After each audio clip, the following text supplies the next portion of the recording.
Bonjour, bienvenue à vous sur une vidéo pour comment apprendre à libérer nos peurs. La peur, elle a beaucoup de fonctions, c'est-à-dire lorsque on est dans une rue déserte et que c'est tard le soir et qu'on a peur, ça nous invite à nous dépêcher. Donc cette fonction est merveilleuse de la peur. En revanche, quand ça nous empêche d'avancer ou lorsque on sait qu'on a des peurs profondes et qu'on ne sait pas comment faire, là, ces peurs-là sont assez gênantes. Donc, pour libérer des peurs, pour s'en détacher, je vous invite dans un premier temps à ne pas trop analyser. C'est-à-dire que on peut savoir qu'on a une certaine peur, on le sait dans notre tête que j'ai peur de, j'en sais rien, j'ai peur d'être blessée par exemple. On le sait dans notre tête.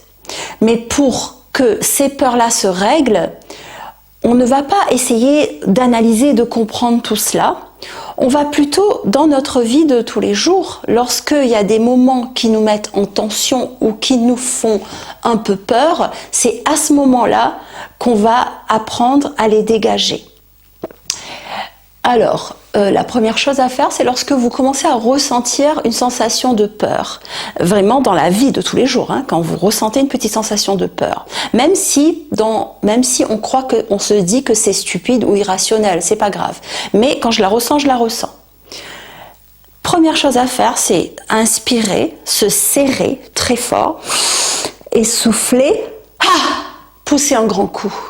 Un grand cri, pas un grand coup, pousser un grand cri et le faire plusieurs fois, mais vraiment se serrer et voyez comme j'ai les poings très serrés là, d'inspirer, souffler et le faire plusieurs fois. Vous pouvez aussi monter les épaules, tous les moyens qui sont possibles pour crisper, ou si vous avez l'habitude de courir par exemple, d'aller courir et de crier un grand coup. Dès que vous sentez la peur, dès qu'elle commence à arriver, c'est la première chose à faire. L'étape numéro 2, là on a fait l'étape numéro 1 en général jusqu'à ce qu'on soit un peu fatigué en fait, qu'on n'a plus trop de souffle ou qu'on n'a plus trop d'énergie. L'étape numéro 2, c'est de mettre un plaid autour de nous, de mettre quelque chose qui est très très doux autour de nous. Ça tombe bien, j'ai quelque chose de doux là. De mettre quelque chose de doux autour de nous et de poser les mains. Juste en respirant, on peut même, vous voyez, faire comme des petits massages, tout simplement. Il n'y aura pas forcément des pensées qui arrivent, hein, c'est ok. Mais là, ce qu'on va faire, nous, c'est qu'on va juste passer par le toucher pour commencer. Ça, c'est l'étape numéro 2. L'étape numéro 3, c'est que on prend un carnet, on ouvre et on a deux côtés. Et sur l'un des côtés, vous écrivez plus ou moins toutes les petites sensations que vous avez eues tout à l'heure ou que vous avez encore. Tout. C'est-à-dire, cette personne est arrivée et je ne sais pas pourquoi j'ai eu tellement peur. Ou alors, mais pourquoi j'ai si peur des abeilles alors qu'elles ne me font pas du mal? Mais vraiment, vous écrivez tout sur un côté du carnet.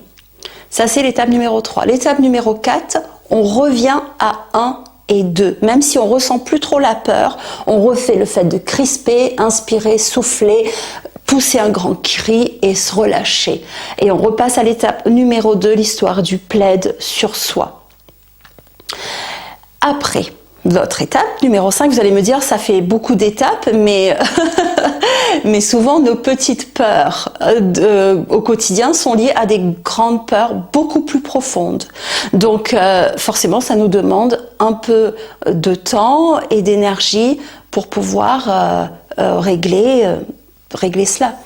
L'étape numéro 5, c'est d'aller faire une activité qui vous remplit de bonheur, de joie.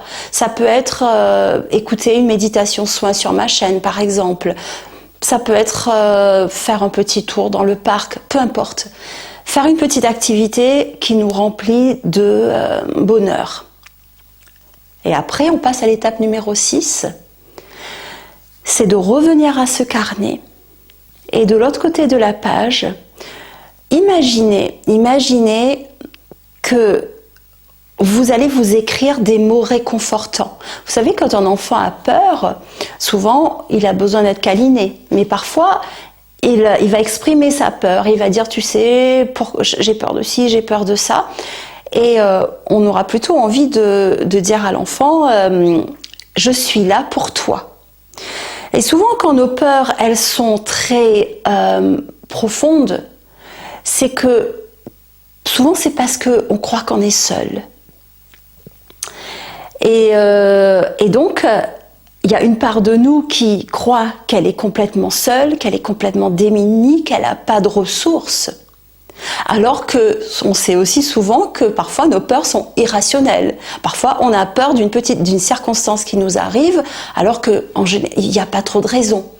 Donc cette part en nous qui est plus sage, cette part en nous qui est plus rationnelle, cette part en nous qui est plus réconfortante, va écrire une lettre à l'autre page qui a exprimé sa peur.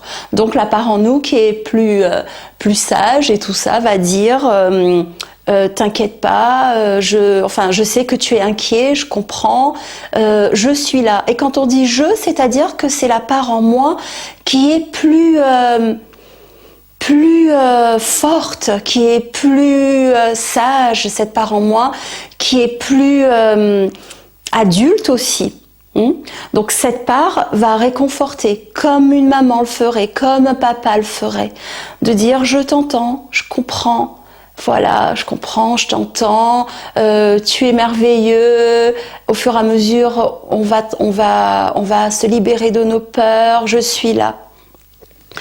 Ça fait beaucoup d'étapes, vous allez me dire, mais je vous invite à les essayer, de me laisser en commentaire quand vous avez essayé, ou alors ou si vous avez des questions par rapport à tout ce que j'ai dit. Et c'est là aussi où on se rend compte que parfois on a des très grandes peurs et que ces peurs, elles sont liées au fait que on refuse de se regarder d'un point de vue global, d'un point de vue universel, d'un point de vue divin, si j'ai envie de dire. Donc se relier à notre spiritualité nous aide à c'est pas tant à surmonter la peur. Surmonter la peur, c'est par les étapes que je vous ai données, mais se relier à notre spiritualité nous aide à avoir plus de confiance, parce que souvent quand on a très peur, c'est qu'il nous manque de la confiance en quelque chose, en nous, en les autres, en la vie, en ce que vous voyez, en ce que vous voulez. Donc je vais mettre dans le descriptif, le lien vers la formation en ligne qui s'appelle S'ouvrir à sa spiritualité avec créativité, qui aide énormément les personnes qui la suivent. Mettez-moi un commentaire si vous avez envie, juste pour vous exprimer.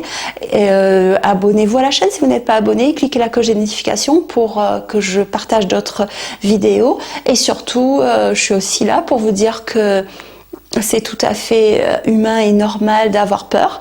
Le tout, c'est de ne pas se juger lorsque ça arrive et de procéder par ces étapes pour qu'au fil du temps, ces peurs, elles s'évacuent. Merci pour votre écoute, à très vite.